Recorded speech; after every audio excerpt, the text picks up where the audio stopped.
জয় শ্রীকৃষ্ণ। শ্রীমদ্ ভাগবত গীতার বৃন্দাবন লীলা প্রলম্বাসুর বধ। সেই সর্বগ্রাসী দাবানল নির্বাপন করে কৃষ্ণ তার আত্মীয় স্বজন, বন্ধুবান্ধব, গাভী, গোবৎস পরিবৃত হয়ে এবং তাদের শ্রীমুখে তার যশকীর্তন শুনতে শুনতে গাভী পরিপূর্ণ বৃন্দাবনে প্রবেশ করলেন। কৃষ্ণ এবং বলরাম যখন গোপ বালক এবং গোপ বালিকাদের মাঝে বৃন্দাবনে তাদের অপ্রাকৃত লীলা উপভোগ করছিলেন, তখন গ্রীষ্মের আগমন হল। ভারতবর্ষে গ্রীষ্মকাল তত সুখদায়ক নয়, কেননা সেই সময় প্রচণ্ড গরম পড়ে। কিন্তু বৃন্দাবনে সকলেই অত্যন্ত আনন্দিত ছিলেন। কৃষ্ণ এবং বলরাম সেখানে থাকার ফলে গ্রীষ্মকে তখন ঠিক বসন্তের মতো সুখদায়ক বলে মনে হয়েছিল। বৃন্দাবনে অনেক ঝর্ণা আছে, যেখানে সর্বক্ষণ জল ঝরে পড়ে এবং তার শব্দ এত মধুর যে তা ঝিল্লির রবকে পর্যন্ত স্তব্ধ করে দেয়। সেখানে সবসময় জল বয়ে যাওয়ার ফলে সেখানকার বনগুলি ঘন সবুজ এবং অত্যন্ত মনোরম। বৃন্দাবনের অধিবাসীরা কখনোই গ্রীষ্মকালীন সূর্যের প্রচণ্ড তাপের দ্বারা উত্তপ্ত হন না। বৃন্দাবনের সরোবরগুলির চারপাশে সুন্দর সবুজ ঘাস এবং কলহার, কঞ্জোৎপল আদি ফুল সেখানে ফুটে থাকে। আর বৃন্দাবনের সমীরণ সেই পদ্মফুলের সুরভিত কেশর বহন করে দিকে দিকে প্রবাহিত হয়। যমুনা, সরোবর এবং ঝর্ণাগুলির জলকণা যখন ব্রজবাসীদের অঙ্গ স্পর্শ করে, তখন তারা এক স্নিগ্ধ প্রশান্তি অনুভব করেন। তাই গ্রীষ্মে তারা কোনো রকম ক্লেশদায়ক তাপ অনুভব করতেন না। বৃন্দাবনের সৌন্দর্য অতুলনীয়। সেখানে সবসময় ফুল ফুটে থাকে এবং নানা রকম সুন্দর হরিণ সেখানে সবসময় ঘুরে বেড়ায়। পাখিরা কূজন করে, ময়ূরেরা কেকাধ্বনি সহকারে নৃত্য করে, আর ভ্রমরেরা গুনগুন স্বরে গান গায়, আর কোকিলেরা পঞ্চম সুরে কুহুরবে চারিদিক মুখরিত করে তোলে। সমস্ত আনন্দের উৎস কৃষ্ণ তার জ্যেষ্ঠ ভ্রাতা বলরামের সঙ্গে সমস্ত গোপবালক এবং গাভী পরিবৃত হয়ে বাঁশি বাজাতে বাজাতে বৃন্দাবনের বনে প্রবেশ করলেন। সেখানে তারা বনফুলের মালা, ময়ূরপুচ্ছ, প্রবাল এবং গৈরিকাদি ধাতুর দ্বারা ভূষিত হয়ে নৃত্য, গীত এবং পরস্পরের সঙ্গে মল্লযুদ্ধ করতে লাগলেন। কৃষ্ণ যখন নাচতে লাগলেন, তখন কয়েকজন গোপবালক গান গাইতে লাগলো। কেউ বাঁশি বাজাতে লাগলো, কেউ শিঙ্গা বাজালো, আর কেউ হাততালি দিয়ে কৃষ্ণের গুণকীর্তন করে বলতে লাগলো, হে কৃষ্ণ, তুমি সত্যিই খুব সুন্দর নাচতে পারো। সেই সমস্ত গোপবালকেরা ছিল স্বর্গের দেবতা। শ্রীকৃষ্ণের লীলায় সহযোগিতা করবার জন্য তারা স্বর্গলোক থেকে নেমে এসেছিলেন। গোপবালকের রূপ পরিগ্রহ করে তারা শ্রীকৃষ্ণের নাচে উৎসাহ দিচ্ছিলেন। ঠিক যেমন একজন শিল্পী অপর শিল্পীকে প্রশংসার দ্বারা অনুপ্রাণিত করেন। বলরাম এবং কৃষ্ণের তখনও পর্যন্ত চূড়াকরণ সংস্কার হয়নি, তাই তাদের মাথা ভর্তি ছিল কোঁকড়ানো কালো চুল। তারা সর্বক্ষণ তাদের সখাদের সঙ্গে লুকোচুরি খেলতেন, অথবা লম্ফ দিতেন, অথবা পরস্পরের সঙ্গে যুদ্ধ করতেন। কখনো কখনো তার সখারা যখন নৃত্য করত বা গান গাইত, কৃষ্ণ তখন তাদের প্রশংসা করে বলতেন, আমার প্রিয়তম বন্ধুরা, তোমরা সত্যিই খুব সুন্দর নাচতে পারো এবং গান গাইতে পারো। তারা বেল এবং আমলকি নিয়ে লোফালুফি করতেন। তারা কানামাছি খেলতেন।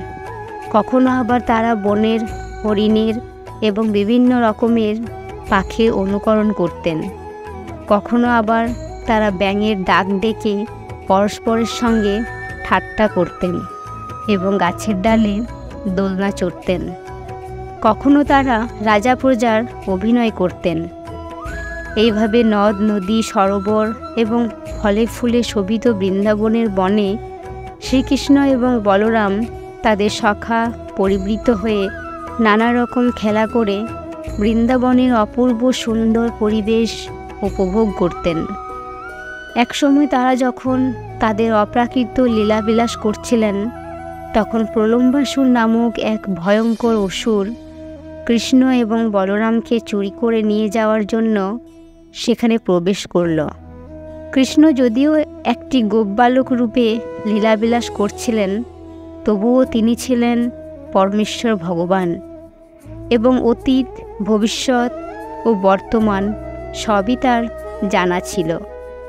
তাই প্রলম্বাসুর যখন ছদ্মবেশ ধারণ করে শিশুদের দলে প্রবেশ করল, তখন কৃষ্ণ ভাবতে লাগলেন কিভাবে তিনি সেই অসুরটিকে হত্যা করবেন।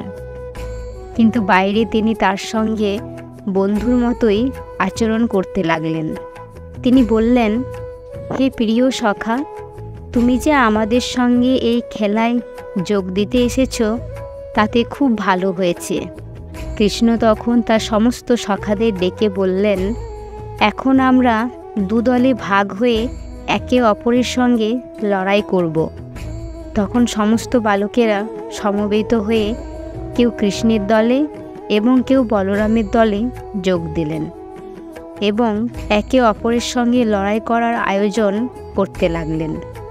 এই লড়াইয়ের শর্ত ছিল যে পরাজিত হবে তাকে বিজয়ীকে কাঁধে করে নিয়ে ঘোরাতে হবে। তারা এইভাবে খেলতে শুরু করলেন এবং সেই সঙ্গে গাভীদেরও তত্ত্বাবধান করতে লাগলেন। শ্রীদামা ও বৃষভ সহ বলরামের দল জয়ী হল। তাই কৃষ্ণের দলকে তাদের কাঁধে নিয়ে বৃন্দাবনের বনে ঘোরাতে হলো।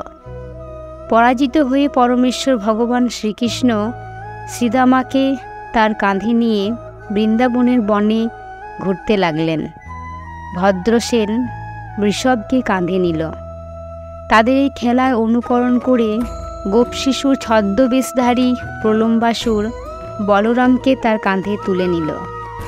প্রলম্বাসুর ছিল এক মহা শক্তিশালী অসুর এবং সে অনুমান করেছিল যে সমস্ত বালকদের মধ্যে কৃষ্ণই সবচাইতে বলবান। কৃষ্ণকে এড়াবার জন্য প্রলম্বাসুর বলরামকে কাঁধে নিয়ে অনেক দূরে চলে গেল। যদিও সেই অসুর ছিল অত্যন্ত শক্তিশালী ও বলবান, কিন্তু সে বলরামকে কাঁধে নিয়ে যাচ্ছিল, যাকে একটা পর্বতের সঙ্গে তুলনা করা চলে। তাই অচিরেই সে তার ভারে ভারাক্রান্ত হয়ে পড়ল এবং তখন সে তার আসল রূপ পরিগ্রহ করল। সে যখন তার আসল রূপ ধারণ করল, তখন তার মাথায় স্বর্ণ মুকুট এবং কানে বিরাট বড় বড় সোনার কুণ্ডল শোভা পেতে লাগল, যা দেখে মনে হচ্ছিল বিদ্যুৎ সহ মেঘ যেন চাঁদকে বহন করে নিয়ে যাচ্ছে। বলরাম দেখলেন যে সেই অসুরের শরীর বাড়তে বাড়তে মেঘ স্পর্শ করল। তার চোখ দুটি অগ্নিপিণ্ডের মতো উজ্জ্বল হয়ে উঠল এবং তার মুখ থেকে ধারালো দাঁতগুলি বেরিয়ে এলো। অসুরের এই রূপ দেখে বলরাম প্রথমে একটু আশ্চর্য হয়ে পড়েছিলেন এবং তিনি ভাবতে লাগলেন কিভাবে হঠাৎ এই গোপ শিশুটি এরকম ভয়ঙ্কর রূপ ধারণ করল। কিন্তু তারপরেই তিনি বুঝতে পারলেন যে একটি অসুর তাকে হত্যা করার অভিপ্রায়ে তার বন্ধুদের থেকে তাকে দূরে নিয়ে যাচ্ছে। তিনি তখন ইন্দ্র যেভাবে পর্বতের উপর ব্যাঘাত করেন, ঠিক সেইভাবে সেই অসুরের মাথায় মুষ্টাঘাত করলেন। বলরামের মুষ্টাঘাতে সেই অসুর একটি ভগ্ন মত্তক সর্পের মতো প্রাণত্যাগ করে ভূতলশায়ী হল এবং তার মুখ দিয়ে রক্ত বেরোতে লাগল। সেই অসুরের যখন পতন হলো, তখন এমন প্রচণ্ড শব্দ হলো যেন মনে হলো ইন্দ্রের বজ্রাঘাতে পর্বত বিদীর্ণ হচ্ছে। সমস্ত বালকেরা তখন সেখানে ছুটে এলো। সেই বীভৎস দৃশ্য দেখে তারা অত্যন্ত আশ্চর্যান্বিত হলো এবং বলরামের প্রশংসা করে বলতে লাগলো, সাধু সাধু। মৃত্যুমুখ থেকে প্রত্যাগত বলে মনে করে তারা সকলে গভীর আবেগের সঙ্গে বলরামকে আলিঙ্গন করলেন এবং তাদের শুভেচ্ছা ও অভিনন্দন জানাতে লাগলেন। স্বর্গে সমস্ত দেবতারা আনন্দে উৎফুল্ল হয়ে বলরামের অপ্রাকৃত শরীরের উপর পুষ্পবৃষ্টি করতে লাগলেন এবং ভয়ঙ্কর প্রলম্বাসুরকে বধ করার জন্য তাদের আশীর্বাদ ও অভিনন্দন জানাতে লাগলেন। বন্ধুরা, ভগবান শ্রীকৃষ্ণের এই লীলা কাহিনী শ্রবণ করে আপনাদের যদি ভালো লেগে থাকে তাহলে আসুন আর আমার সাথে ভালোবেসে বলুন, রাধে রাধে।